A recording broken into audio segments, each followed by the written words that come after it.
A reading from the Holy Gospel according to Luke.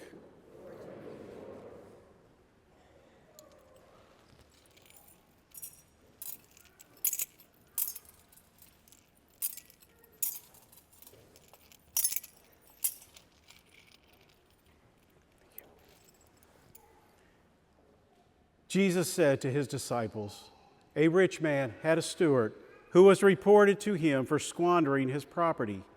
He summoned him and said, 'What is this I hear about you? Prepare a full account of your stewardship, because you can no longer be my steward.' The steward said to himself, 'What shall I do now that my master is taking the position of steward away from me? I am not strong enough to dig, and I am ashamed to beg. I know what I shall do so that when I am removed from the stewardship, they may welcome me into their homes.' He called in his master's debtors one by one. To the first he said, 'How much do you owe my master?' He replied, 100 measures of olive oil.' He said to him, 'Here is your promissory note. Sit down and quickly write one for 50. Then to another the steward said, 'And you, how much do you owe?' He replied, 100 cores of wheat.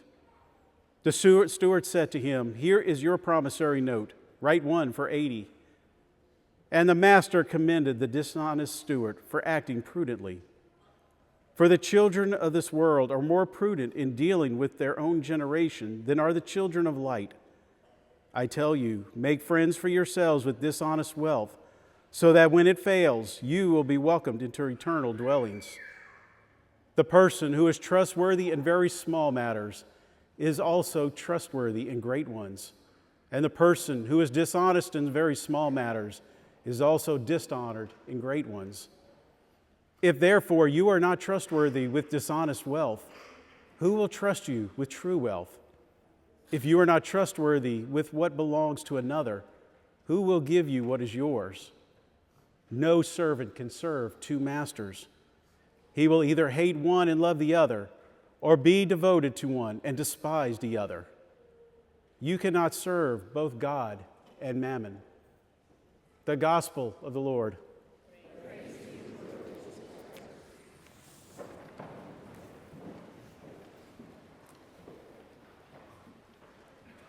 So I heard a story recently about this farmer. And this farmer lived alone, except for his dog. He did have a dog, and he loved this dog. Best dog in the world. But one day, tragically, the dog passed away. And so the farmer went to his local church, his parish, and he went to the priest, and he asked the priest, he said, "Father, can we have a special service for my dog?" And the priest was like, "Well, nope, sorry, we can't have a special service for an animal."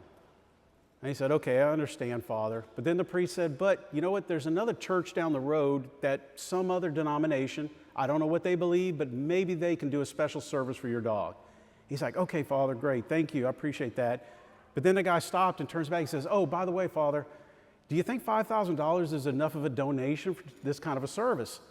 And of course, the priest turned real quick and says, "Oh, well, you didn't tell me the dog was Catholic."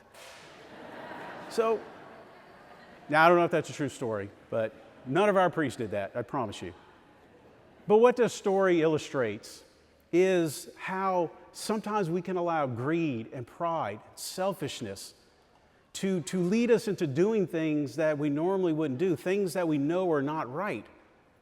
But through that pride, through that greed and selfishness, often we are led to do that. And we even see, though, in the first reading that the prophet Amos says and condemns the people of his time who are dishonest, who are cheating, mostly cheating the poor by doing different things to cheat them and make more money off of them and making these people even poorer, and says that God will remember what you have done to these people. He will remember that. He will not forget. Now, when we look in the gospel, Jesus tells us that he says that you cannot serve both God and mammon. Now, what are we talking about with mammon? So mammon is those things, those possessions we have, like our wealth or our fame or other possessions that we have that run the risk of taking our focus away from the Lord and end up focusing on those things instead of the Lord.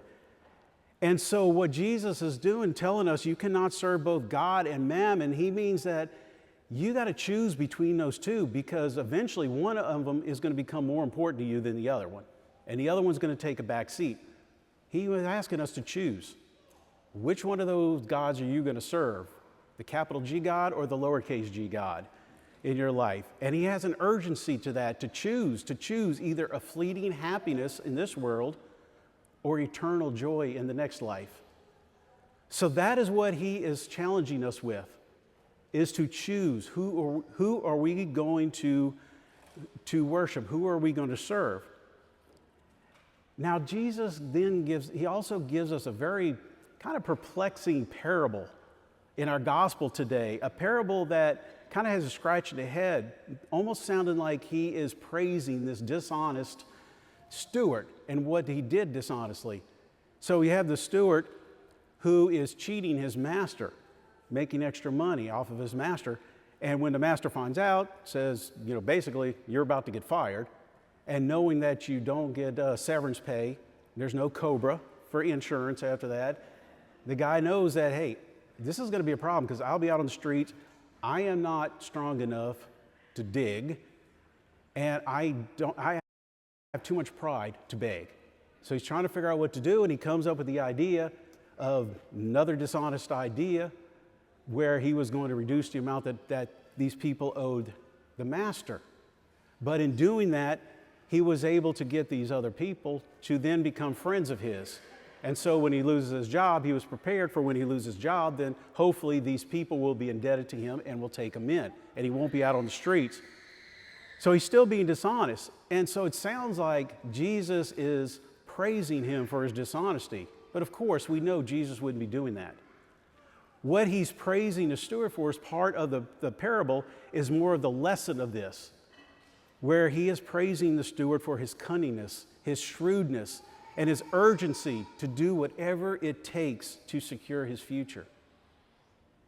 And the moral of the story of this parable is that Jesus is challenging us to be the same, to do the same, to be cunning, to be shrewd, to have a sense of urgency, but not for dishonest things, not for wealth, but to be that way for the sake of the health of our soul, for the purpose of having that urgency to do whatever it takes to secure our future in preparing for eternity. So that is what he is challenging with. Because who we choose to serve determines who we love more. Do we love ourselves more, or do we love other people more? And it's sometimes said that our bank account, our bank statements can reveal where our priorities lie. Because you look at your bank statement and you take away all the bill payments, which we'd like to do, of course, but take away the bill payments and all the things for the necessities that we pay for it, and just look at everything else. Where's all that money going? Is it going mostly for our own comfort, things that we want to make our lives happier? Or does a big portion of that go to help others? So that's one way we can look at that, but it's not just about money, because God has given us so much more than that, because he also gives us gifts, other blessings, and talents, different things he's given us for the ability to do.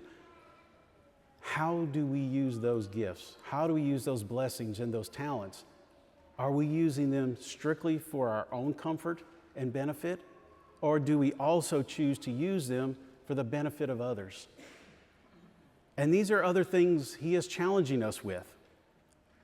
Because at the very essence of giving lies that reality that we are made in the image and likeness of God.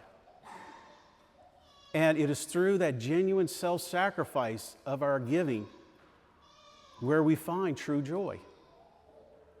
And that's sort of one of those paradoxes of our faith, that we have to die to self, to sacrifice ourselves to actually find life, to find true joy in our lives. Because when we share the gifts that God has given us, our time, our treasure, our talents, when we share those with others for the benefit of others, then we are transformed.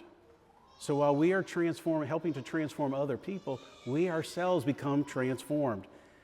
When we give of ourselves, then we gain life, that life in Christ who dwells within us. Now, I think most people here know who St. Maximilian Kolbe is. But with St. Maximilian Kolbe, he was back during the first half of the 1900s, in the 20th century. And as a priest, he knew his calling was, of course, to go out and try to save souls, bring more souls to Christ. But he knew that it was going to take more than just sitting there and waiting for people to come to him. He knew that he needed to go out to find the people, to help save their souls and bring them to Christ. So he chose to use his time, his talents, and his treasures to start a printing press, to start a magazine, to start a radio station, different means to go out to the people and try to bring them in.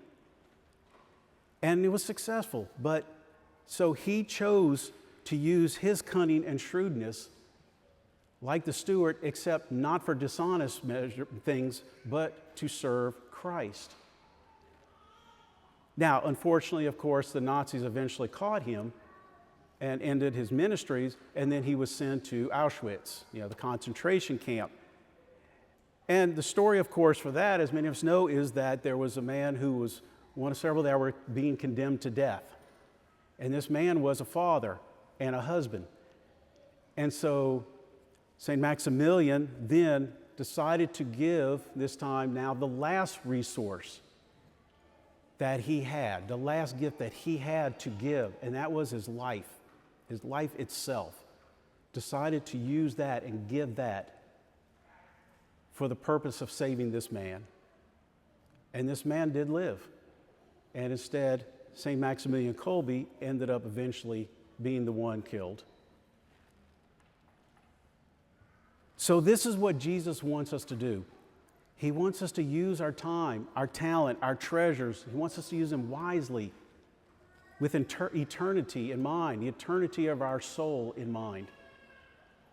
And to use our blessings not just for our own comfort and for our own happiness, but out of love for others, to help others. And as Jesus said, those who can be trusted with small matters, which are matters of the earth, of this life, then they can also be trusted with bigger matters, which is going to be the next life, eternal life. So it's not what we have that's important. It's what we do with it that's important. How we use those blessings and gifts that God has given us. Are we using it beyond ourselves, or are we using it for the love of other people and to help other people? So my brothers and sisters, as Jesus said, you cannot serve God and mammon. You cannot serve two masters. So today in our readings, in our gospel, Jesus is asking each of us and asking you, who do you choose to serve?